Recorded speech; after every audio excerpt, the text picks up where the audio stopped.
मंगलम भगवान मंगलम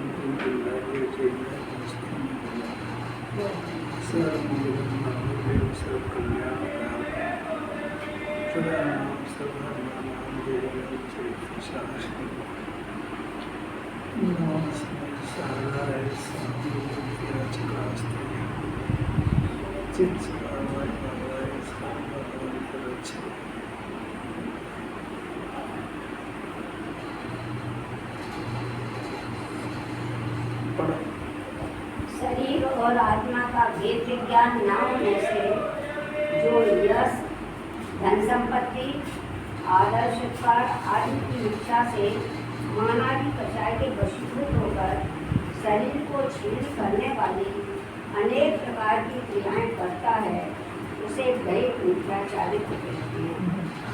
दूसरी ढाल 6 धारा की दूसरी ढाल की 14 नंबर की गाथा कितने अलौकिक है। शरीर और आत्मा का भेद विज्ञान न होने से, ये शब्द डाल दी। शरीर और आत्मा अनादि से न्यारे पंच परमेष्टि का शुरू में भी दोनों ही न्यारे हैं। अभी तो गुरुदेव का जब से थोड़ा सा आया प्रकरण में, इनको आध्यात्मिक युग प्रणेता इसीलिए कहते हैं कि इसके पहले तो ग्रहित मिथ्यात्व क्या होता है और अग्रहित क्या होता है यही नहीं समझता है। अभी भी जो है ग्रहित और अग्रहित का अंतर ही नहीं समझता है। जो देव नहीं है उनको देव मान लेता है, जो गुरु नहीं है उनको गुरु मान लेता है। इसका अर्थ है कि न देव की परिभाषा पता है न गुरु की पता है, ये तो सब ग्रहित मिथ्यात्व है। यह तो बहुत ऊँची बात है कि शरीर की क्रिया को धर्म मान लेता है। आत्म अनात्म के ज्ञानहीन जय क्रिया तन करण छीन, वो शरीर की क्रिया है, वो आत्मा को शरीर को छीन करने वाली है, ये समझता है कि धर्म होगा। कैसी अपूर्व बात है। जिनवाणी में स्पष्ट है गुणस्थान के अनुसार पूज्यपना आता है। चौथे गुणस्थान से सम्यक दर्शन होता है, तब भी अविरत होते हैं। 5वें गुणस्थान में भी पूज्यपना नहीं होता है। 5वें गुणस्थान के अंतिम प्रतिमा में इसके बाद में 6ठे से पूज्यपना आता है। कुछ भी नहीं समझता है, जो अपनी मन मर्जी के धर्म चलाता है, कोई कहने वाला नहीं। पहले तो ये था कि भाई किसी को कोई शंका हो तो गुरुदेव के पास जाके समाधान करा लो, क्योंकि एक तय नहीं था कि भाई इनकी सर्वबात प्रमाण है, अब जाए किसके पास। तो जिसकी जो मर्जी आती है सब सम्यक दर्शन की परिभाषा में अपनी इच्छानुसार, देव की भी अपनी इच्छानुसार। हम कहते हैं ऐसा होना चाहिए, मंदिर में भी झगड़ा कि जीव जाए कहाँ, वो कि हम कहते हैं ऐसा होना चाहिए, वो कि हम कैसे। बेचारा घर के झगड़े से बच के आया, मंदिर में झगड़ा क्लेश। एक ही बात है कि हम जैसा कहते हैं ऐसा करो। और जिनेन्द्र भगवान का मंदिर है, जिन मंदिर है इसमें जिनराज की चलने दो। जिनेन्द्र भगवान ने एक एक बात निश्चय व्यवहार से लिखा हुआ है, जैसा जिनेन्द्र परमात्मा ने लिखा है निश्चय व्यवहार, इसमें झगड़े का कोई रोल ही नहीं। आप इसमें लिखो, देख लो, सब समाधान है इसमें। कब से पूजा करना आता है, कैसे आता है, पूजा कैसे करना, सब क्या खाना, क्या पीना, किसकी संगति करना, सब जिनवाणी को क्रॉस किया तो बहुत भटकेगा जी। और अभी ऐसे ही चल रहा है, पद चल रहा है। कोई धनी यही नहीं कहने वाला, जिसकी जो मर्जी आए वो ज्ञानी की सुने को। इसलिए बस ध्यानत राय जी तो कहते हैं जग में जीवन थोड़ा अचूक रही है, अज्ञानी से ज़्यादा माथा फोड़ी नहीं करना। अपना जीवन थोड़ा सा है, काय को उलझा उलझी करना, उसका जीव जाने वो जाने, ग्रहित पाले अग्रहित पाले, उसकी जो इच्छा हो करे, रोकता कौन उसको। 280 नंबर की गाथा बहुत अलौकिक गाथा है। अब इसी प्रकार गाथा द्वारा कहते हैं, किस प्रकार जो ऊपर बात करी है 278, 279 में जो बात करी है और 175, 76 में जो बात करी है, उसी की उसके अंदर जो उपोद्घात दिया था उसी की गाथा कहते हैं। डॉक्टर पढ़ो 280 नंबर की गाथा।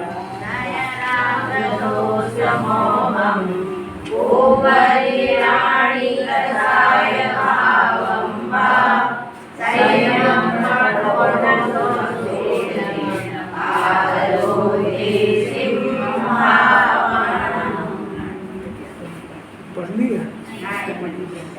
ज्ञानी स्टार्ट ही ज्ञानी से कर रहे हैं। ज्ञानी किसको कहा कि जो 3 तरह के स्वभाव को जानता है। 3 तरह का स्वभाव कौन सा, जो 3 दिन से बात चल रही है। आत्मा ज्ञानमय है, ज्ञान रूप है, शुद्ध है, स्वयं ही विकार रूप बंधन नहीं करता है, ये उसका स्वभाव है जीव का। इसको जो जानता है उसको ज्ञानी कहते हैं। दूसरी बात है कि वो अपने उपादान से खुद ही स्वयं ही राग रूप परिणमन नहीं करता है, तो दुनिया की कौन सी ताकत उसको राग रूप परिणमन करा सकती है। तो दूसरा भी कोई उसको राग रूप परिणमन नहीं करा सकता है, ऐसा मेरा स्वभाव है। मैं खुद करूँ एक अलग बात है, कोई करा तो नहीं सकता है, ऐसा मेरा स्वभाव है। तो तीसरी बात, रागादि हो तो रहा है अनादिकाल से। अगर रागादि सर्वथा नहीं हो तो 4 गति और 84 लाख ही नहीं सिद्ध नहीं होती, सारा आगम फेल हो जाएगा। रागादि का परिणाम कर रहा है, हाथ कर्म बन रहे हैं, जय आ रहे हैं, ये बात जिनेंद्र परमात्मा ने कही है, तो ये बात भी है, तो ये भी परम सत्य है।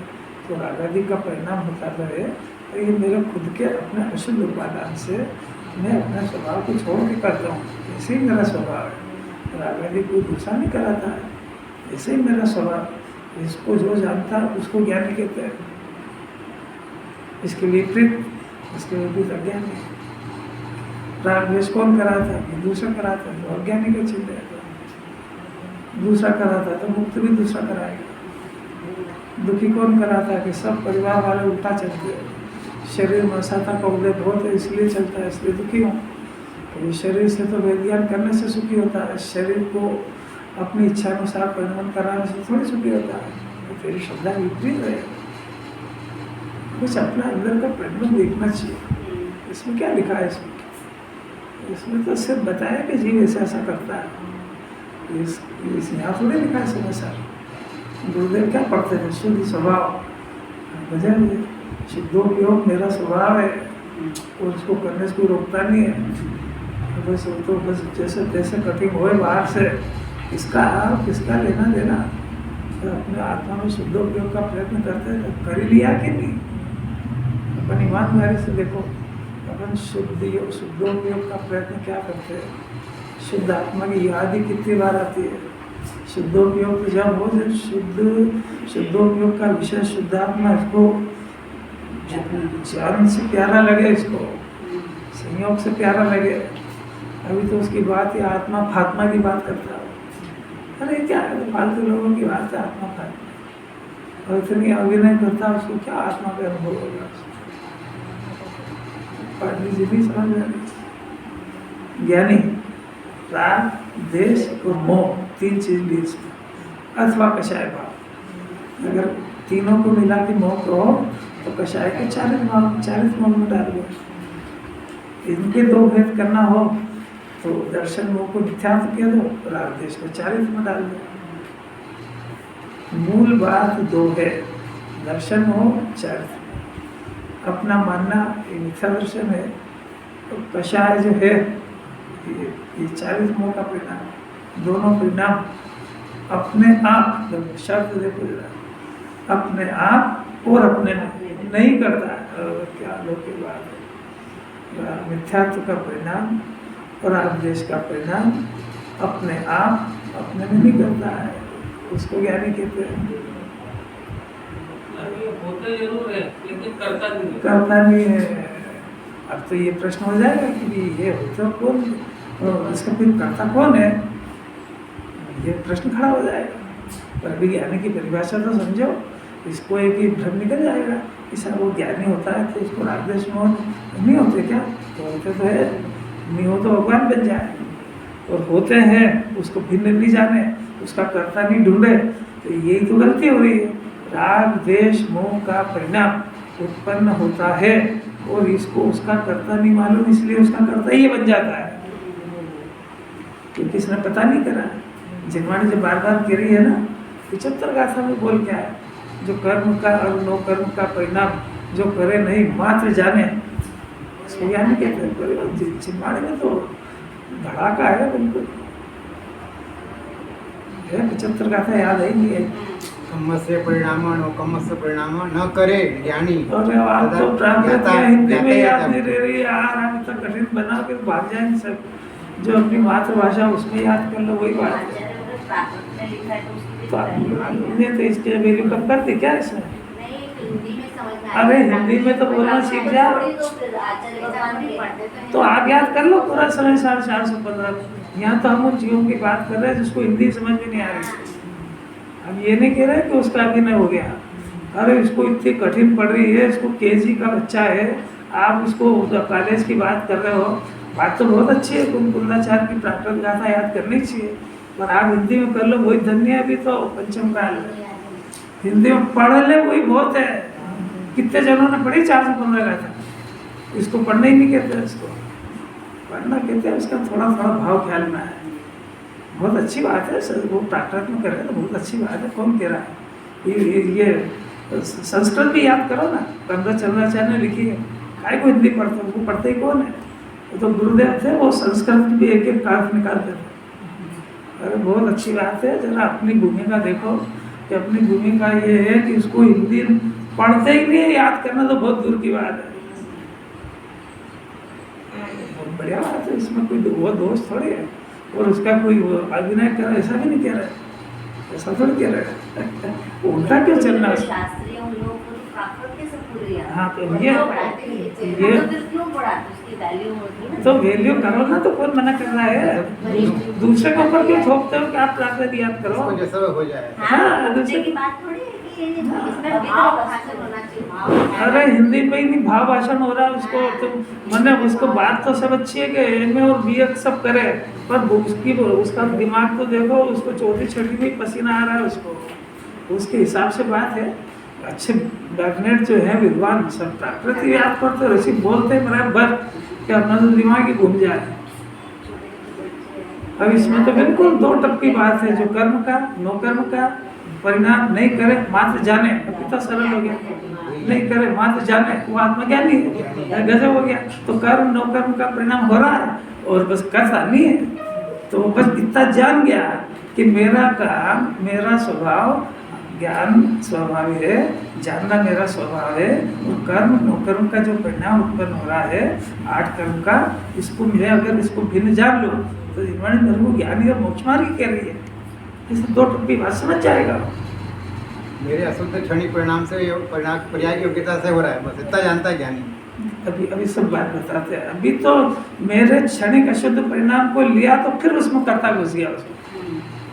अभी द्रव्य दृष्टि के जोर के अंदर मेरे देखो, अभी सब बात इसके अंदर आती है। सब में दृष्टि का चिंतन चल रहा है, ज्ञानी बनने की विधि चल रही है। कुंदाचार अमृत चंद्राचार का तो पैटर्न ये है, ये समय सार की एक विशेषता है। क्या विशेषता है? नंबर 1 कि इसके अंदर बहुत स्थूल कथन है, सूक्ष्म कथन तो प्रवचन सार आदि में है, इसमें तो बहुत स्थूल। नंबर 1 इसके अंदर ज्ञानी का अंतरंग स्वरूप बताएंगे, 2 बात। तीसरी बात, इसमें अज्ञानी को ज्ञानी होने की विधि बताएंगे हर गाथा के अंदर, ये इसकी विशेषता है। वस्तु स्वरूप को बताते हुए, कितनी सारी बात आ गई। वस्तु स्वरूप को कायम रखते हुए ज्ञानी का अंतरंग परिणमन बताएंगे, एक बात। अज्ञानी को ज्ञानी होने का अभ्यास भी कराएंगे, विधि भी बताएंगे, 2 बात। इसके अंदर बहुत स्थूल कथन है। स्थूल कथन के साथ कि ज्ञानी उसको कहा कि जो रागादि का परिणाम होता है, तो रागादि का परिणाम 4 जात का होता है। कौन सा? अनंतानुबंधी, अप्रत्याख्यान, प्रत्याख्यान और संज्वलन, 4 होता है ना। तो अब उसको अनंतानुबंधी कषाय का भाव हुआ, तो सब कषाय से भेद ज्ञान हुआ कि खाली एक से हुआ? सभी से हो गया ना, कितना समझ गया। अब जब सबसे हो गया तो उसकी दृष्टि, ज्ञानी की दृष्टि अपने त्रिकाल शुद्ध स्वभाव पर है, वहाँ पे रागादि का परिणाम है ही नहीं, रागादि है ही नहीं, क्योंकि रागादि का तो कोड ही नहीं आ रहा हो गया उसके ज्ञान में। अब उसके लिए कोई मायने नहीं रखती कि कषाय प्रत्याख्यान चल रही कि अप्रत्याख्यान के संज्वलन, क्योंकि उसकी दृष्टि जिस गायक आत्मा पे है वहाँ कषाय है ही नहीं। अब दूसरी बात सुनना, ज्ञानी के लिए कषाय अप्रत्याख्यान प्रत्याख्यान और संज्वलन उससे पूछो कि कहाँ रहती है, तो वो कहता है वो अलोकाकाश में रहती है, दरपाश में रहती है, उसको ज्ञानी कहते हैं। अब कितना स्थूल कथन है, तो अप्रत्याख्यान प्रत्याख्यान संज्वलन नहीं चल रही, ये चल रही है, और उसका सब परिवर्तन भी चल रहा है। तो जहाँ मेरी दृष्टि है वहाँ कषाय नहीं है, इसलिए कषाय अलोकाकाश में मिल रही है। अब जब कषाय मेरे अंदर है ही नहीं, तो मैं कषाय को हटाने का अभ्यास करूं, उसको ज्ञानी कहते ही नहीं है।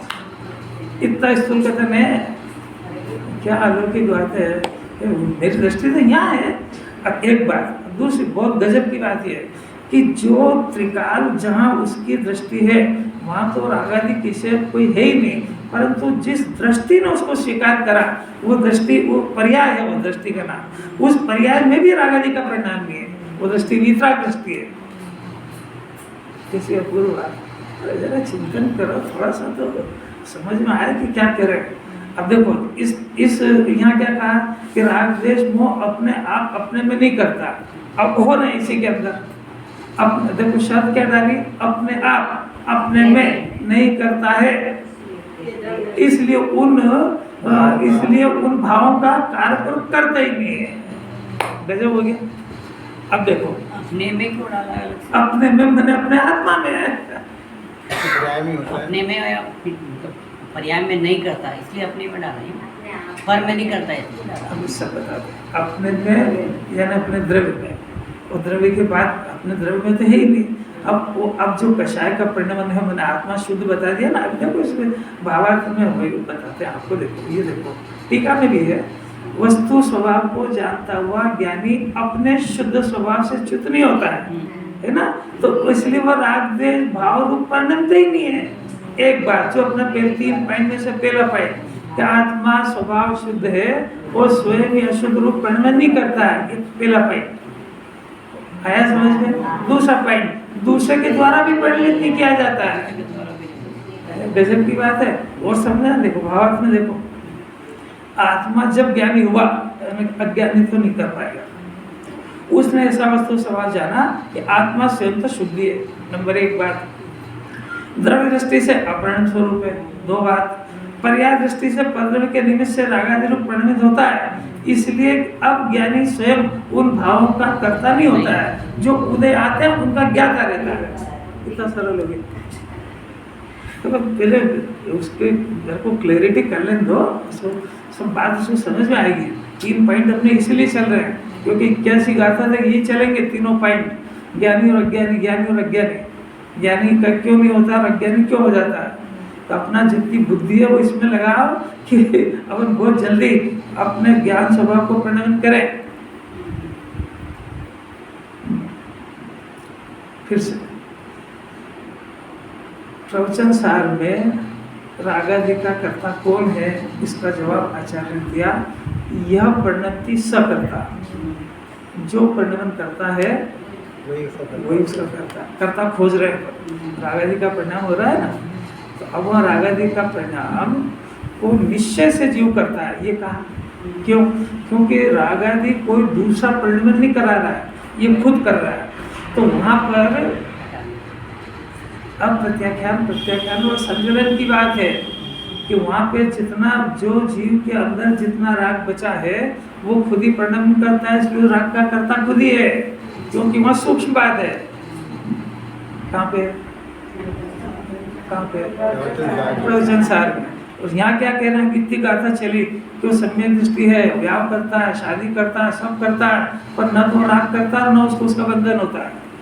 और वैसे आपने 3 कषाय का करा क्या कि वो तो वो सब खुद से पूछो कहाँ है कि अलग आकाश में, मेरे अंदर है ही नहीं। कुछ बात समझ गई, सूक्ष्म और स्थूल का अंतर समझ में आया। अरे ये गुरुदेव नहीं होते जिसका अर्थ किसी ताकत है निकाल लेता है, ज्ञानी का अर्थ नहीं निकाल पा रहा कोई भी। फिर से अब देखो इस परिभाषा को यहाँ लगा, कौन सी, यह परिणति सकर्ता। तो अब राग से भेद ज्ञान हुआ, त्रिकाली स्वभाव को अपना जाना, तो उसने अपना परिणमन कैसा जाना कि मेरा परिणमन तो ज्ञान में है।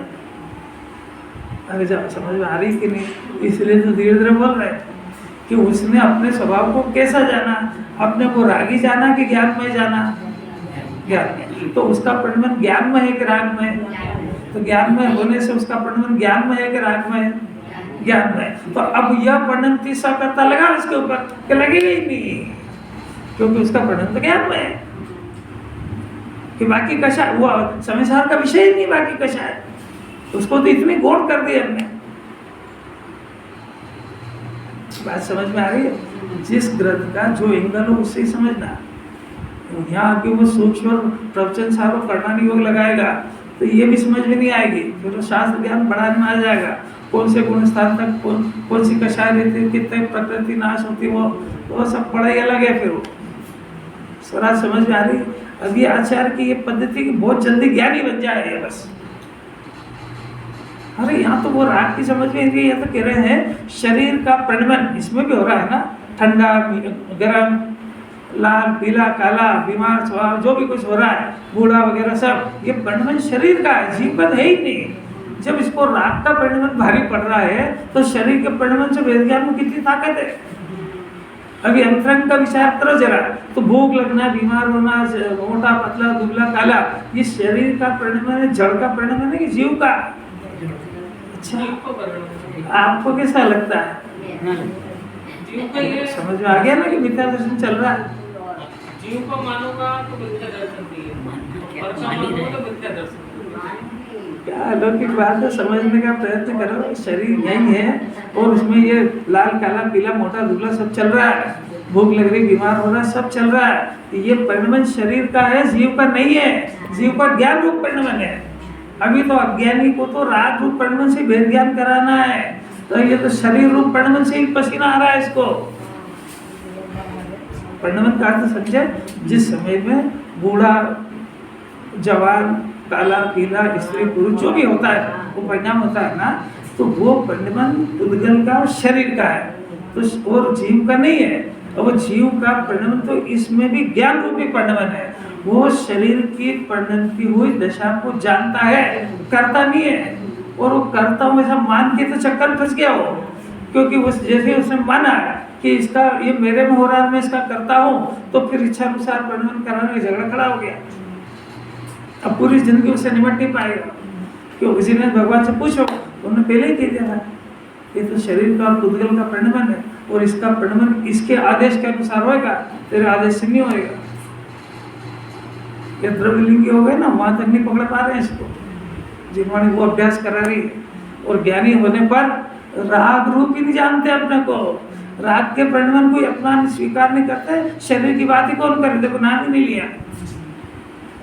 ये अमृतचंद्राचार्य कुंदाचार्य का शिष्य बहुत आगे बढ़ चुका, बहुत ब्रिलियंट है, और अगर वो शरीर के परिणमन को ही अपना जान रहा है तो फिर से केजी में बैठो, अभी पात्रता नहीं बनी है।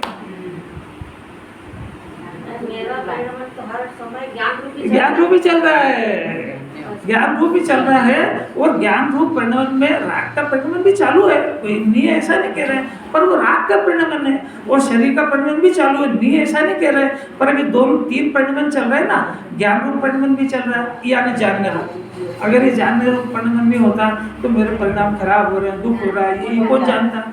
इसका अर्थ है कि ज्ञान रूप परिणाम भी चल रहा है, और ये परिणाम भी चल ही रहा है ना, खाने का, पीने का, लड़ने का, झगड़ने का, डर भय वगैरह 18 जो चल रहे हैं कि नहीं, ये भी चल रहे हैं। ज्ञान इसको भी जान रहा है कि नहीं जान रहा है। पर ये जो परिणमन है, अब जिन्हें महात्मा से पूछो तो उन्होंने कहा कि आश्रम का परिणमन है।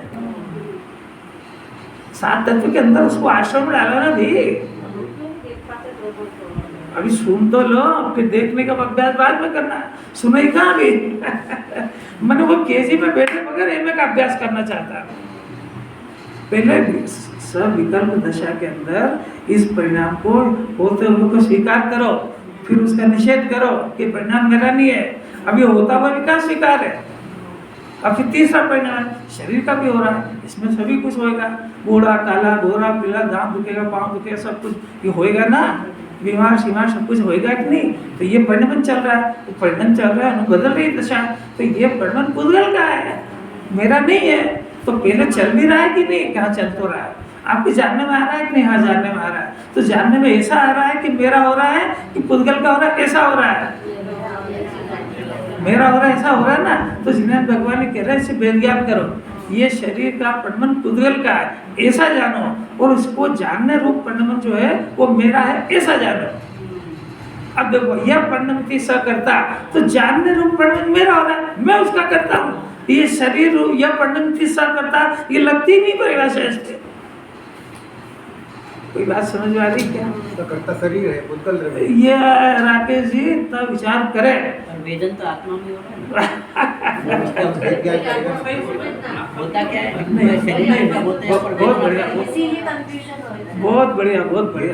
ये कम से कम इतनी बात धीरे धीरे चली तो एक प्रश्न खड़ा हुआ, और गुरुदेव ने हजारों जगह इसका उदाहरण दिया कि जीव को शरीर के परिणाम का दुख नहीं होता है, जीव को शरीर से एकत्व के प्रति और जो एकत्व के साथ जो राग और ममता होती है उसका वेदन होता है, शरीर का नहीं होता है। जैसे देखो शरीर का भी छोड़ दोगे, हापुस आपकी सीजन चल रही है, अब आपने उसको चखा, खाया ना उसको, अब वो चखा तो उसमें स्वाद आया, तो उसमें स्वाद कैसा आया आपको? हैं? हाँ, तो डरो मत, हाँ मीठा है। अभी मीठा स्वाद स्पर्श रस गंध वर्ण उद्गल का है कि जीव का है? आपको तो कैसा लगा? मेरा लगा है ना। अब देखो उसके अंदर देखो, अब वो मीठा लगा तो उसके पीछे इसको राग का परिणाम हुआ, तो वो राग का वेदन करता है, समझ में आई? और वो खट्टा निकला तो देश का परिणाम वो जीव के अंदर है। अब दूसरे, अब ये हुआ पहले तो, अब उसके बाद राग हुआ, तो ये राग का परिणाम अच्छा है, जबकि राग दुख रूप है। बात समझ आ रही क्या? जरा उसकी डेप्थ में जाना।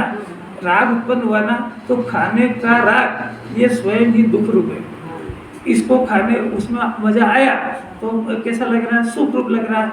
इसी का नाम मिथ्या दर्शन है कि राग उत्पन्न होने में, पूर्ति करने में होता दुखी है और मानता सुखी है। तो वो जो राग, वो उसको वेदन, वो जड़ का तो आया ही नहीं है, उसको जो वेदन हुआ ये रागद्वेष का हुआ है, और रागद्वेष का वेदन हुआ है वास्तव में। और अंदर जाओ तो ज्ञान ने सिर्फ जाना है बस, और ज्ञान को भ्रम हो गया कि मैंने आपसे हम खा लिया। अगर वो खा ले तो क्या हो जाए? ज्ञान स्वभाव या आत्मा जड़ हो जाए। अगर राग को खा जाए तो राग हो जाए, वो भी नष्ट हो जाए। इसलिए ज्ञान तीनों काल पवित्र का पवित्र रहता है, और ये नाटक चला करता है। ये मिथ्या दर्शन क्या है और अब सब समझा दिया आपको, जो समझने का प्रयत्न करो। मिथ्या दर्शन क्या है इसमें? वो राग का वेदन दुख रूप है, राग, और उसको सुख रूप भाषित होता है। खाने का परिणाम स्वयं दुख है, एक बार है ना। तो खाने के परिणाम को कर्तव्य मानता है, उसके साथ ऐसा भी मानता है कि मैं नहीं खाऊंगा तो मर जाऊंगा। ये दो मान्यता चल रही कि नहीं? ये मान्यता मिथ्या दर्शन की है। खाने का आत्मा से किसी तरह का कोई संबंध नहीं है, और इसने उससे संबंध जोड़ा है। इतनी समझ में आई कि नहीं? मिथ्या तो समझ में आया क्या हो रहा है, एक बात। दूसरी बात, खाने के बाद में अपने को सुखी महसूस करता है कि नहीं? तो करता है। तो आत्मा ने जब भोजन करा ही नहीं तो सुखी कैसे हो गया? और फिर करने के परिणाम वो स्वयं दुख रूप है, बनाने का परिणाम वो स्वयं दुख रूप है, बनाने के पहले उसकी व्यवस्था करना वो दुख रूप है। ये सब उसको दुख दिखते ही नहीं है। काय को लगेगा? क्योंकि आत्मा सुख की तलाश में घूम रहा है, भगवान में जीवन घूम चुका, कण कण को देखा। तो जब इसने सुख के लिए घूम रहा है ना, और रोटी खाई इसने और इसको सुख मिल गया, तो आत्मिक सुख को क्यों प्राप्त करेगा? बात कोई समझ में आ रही क्या? इसका सुख का रास्ता बंद क्यों हुआ? क्योंकि पुण्य के उदय में संतुष्ट हो गया ये, क्योंकि इसमें सुख नहीं है ऐसा जिनवाणी कहती रही, पर इसको समझ में नहीं आई हुआ। कोई बात समझ में आ रही क्या? मैंने जिनवाणी पाप के उदय वाले के तो बस की बात है ही नहीं, बहुत ताकत है। सम्यक दर्शन होने की बात अलग बात है। पुण्य के उदय में वो अपने आप को दुखी जाने और वो आत्मिक सुख को पहचानने का प्रयत्न करे, और इसको दुख जान करके पुनः आत्मिक सुख को प्राप्त करने का प्रयत्न करे, तो पात्रता बनती है। और जो पुण्य के उदय में संतुष्ट हो गया, वो तो इसको भोग के सीधा नरक जाने वाला है। अच्छा है। खुल के प्रश्न करो, खुल के बात करो, क्योंकि अनादिकाल की बुद्धि है और हर बात हर दिन आती नहीं है।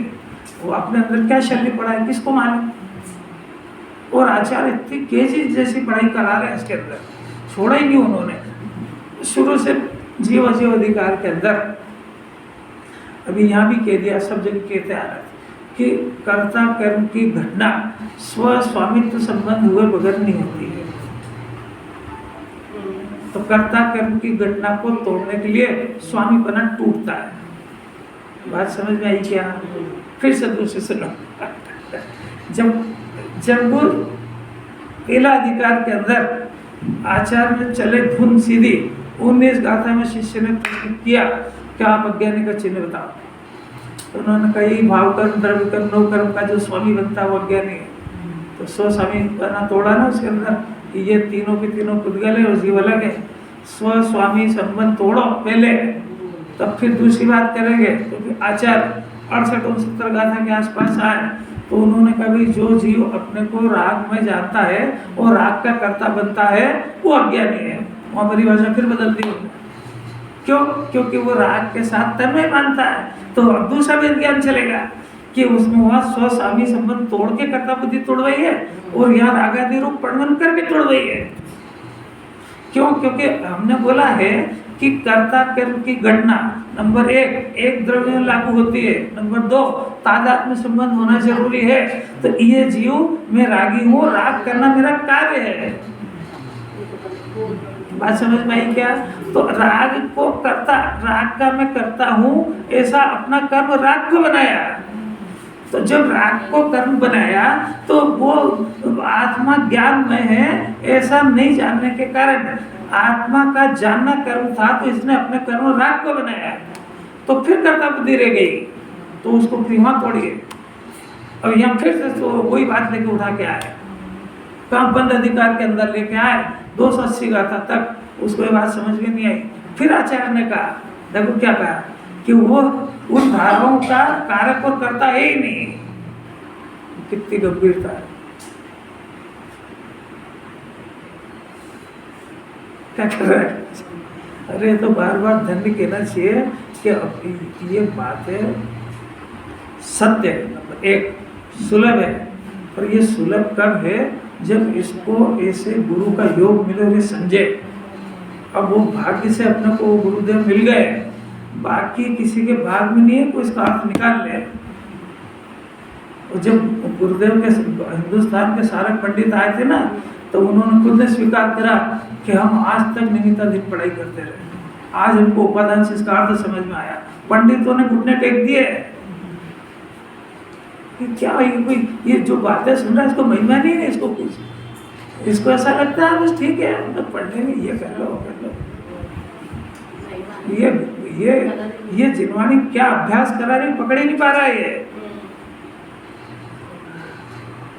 और पग पग पे सरल कर रहा है इसको। ये काम तो कोई कर सकता है कि नहीं? देखो ज्ञानी शब्द हटा लो, राग द्वेष मोह को, कषाय भाव को अपने आप अपने में नहीं करता है उसको ज्ञानी कहते हैं। तो अब ये काम तुम कर सकते हैं कि नहीं? यानी अब इसको और सरल कर लो कि क्रोध मान माया लोभ का परिणाम अपने आप होता है कि कोई दूसरा कराता है? अपने आप थोड़ी होता है, ये खुद करता है। दूसरा कराता वहां तक तो जैन दर्शन के एजेंडे में है ही नहीं, पर ये अपना स्वभाव नहीं है, वो कर रहा है। तो अपने आप तो भी करता है ना, किसी का संग करके करता है। अकेले बैठे बैठे करता है कि कोई सामने हो तब करता है? अब बोलो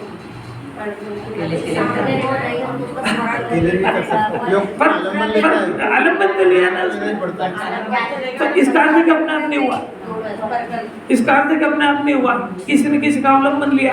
अब वो वास्तव में अवलंबन बाहर का था, वास्तव में तो उसका कषाय का उदय है, चारित मोहनी कर्म का उदय है।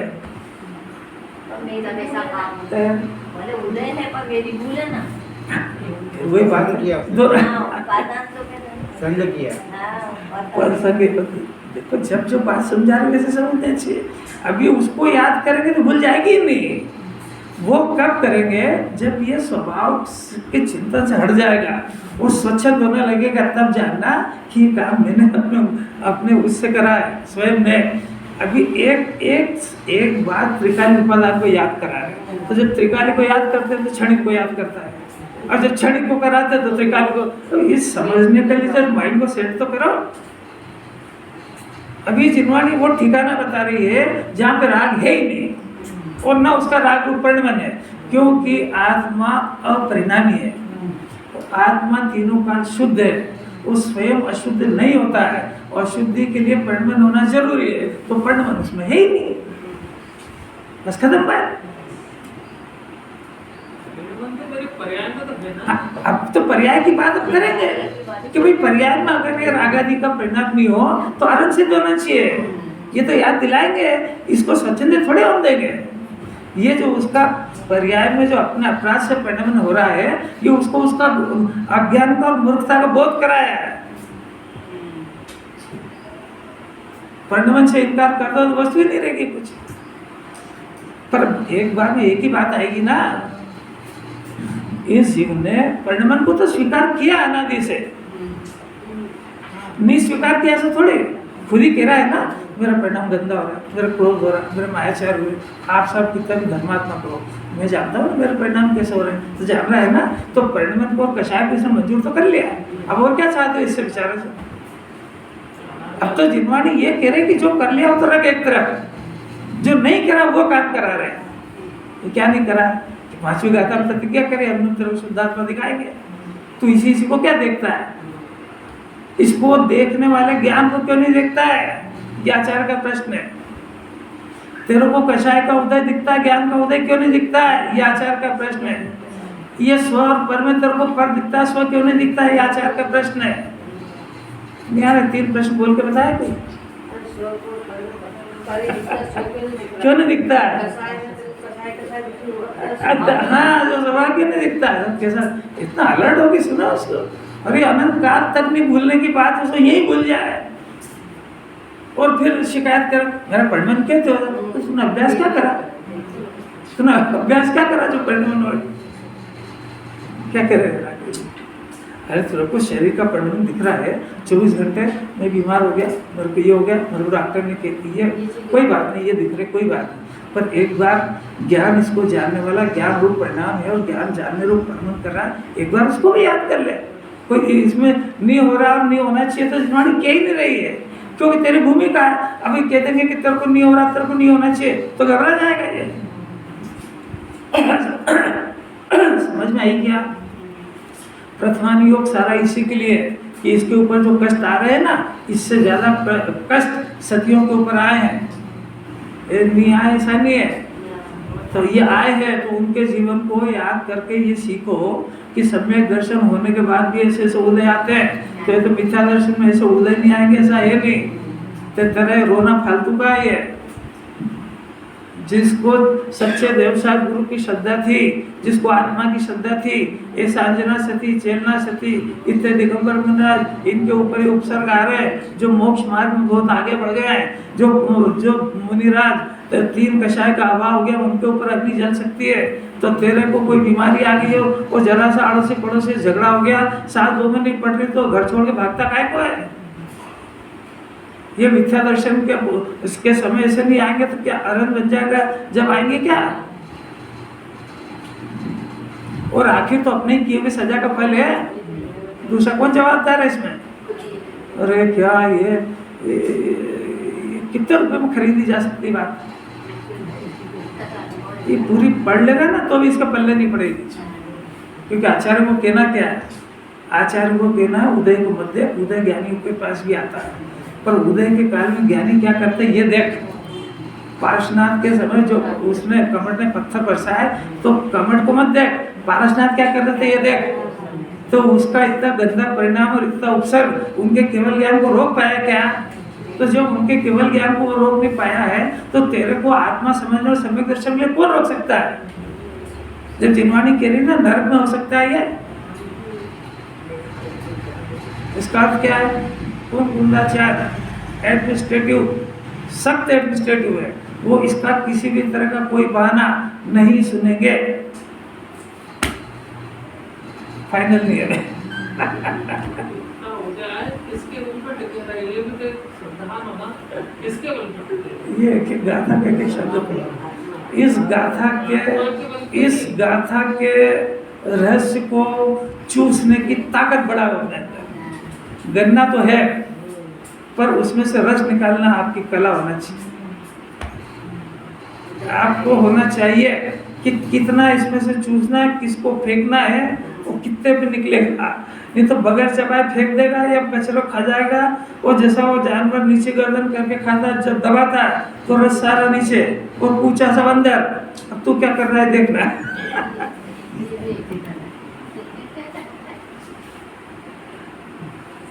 अरे कैसी बात है,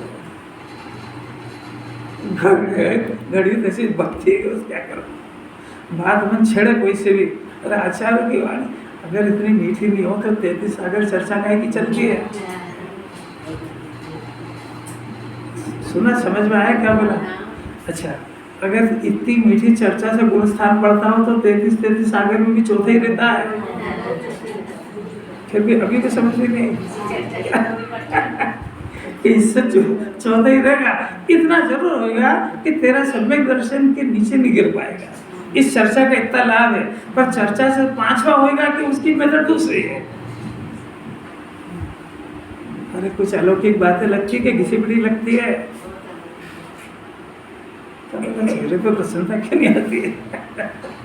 देखो फिर से देखना, ज्ञानी रागद्वेष मोह को या कषाय भाव को अपने आप अपने में नहीं करता। ज्ञानी की 3 परिभाषा अपन ने बता दी है ना, इसलिए वह उन भावों का कारक और कर्ता नहीं है। अब क्यों नहीं है?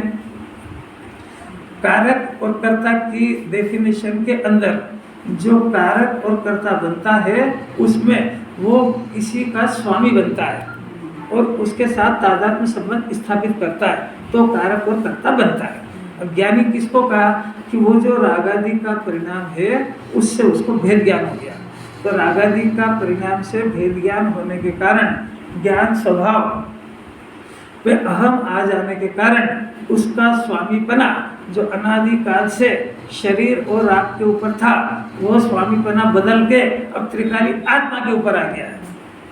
तो उसका स्व स्वामी संबंध ज्ञान और आत्मा से हो गया है। ज्ञान उसका स्व और आत्मा उसका स्वामी।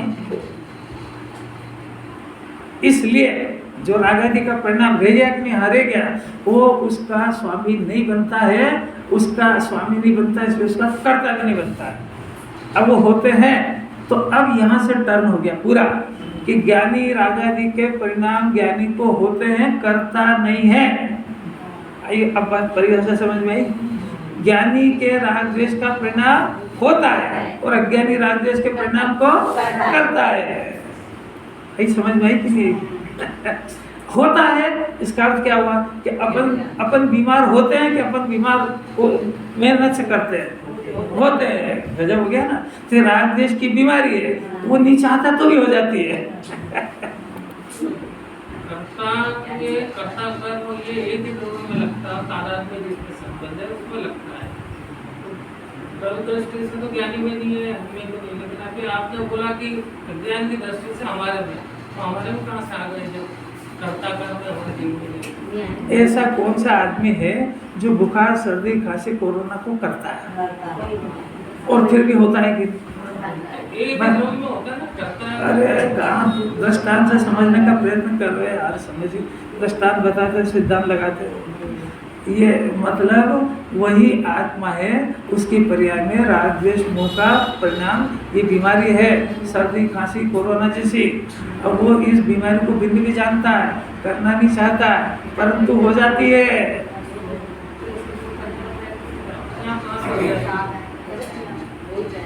अरे समझने का प्रयत्न करो तो आएगी समझ, बहस करने से नहीं आएगी।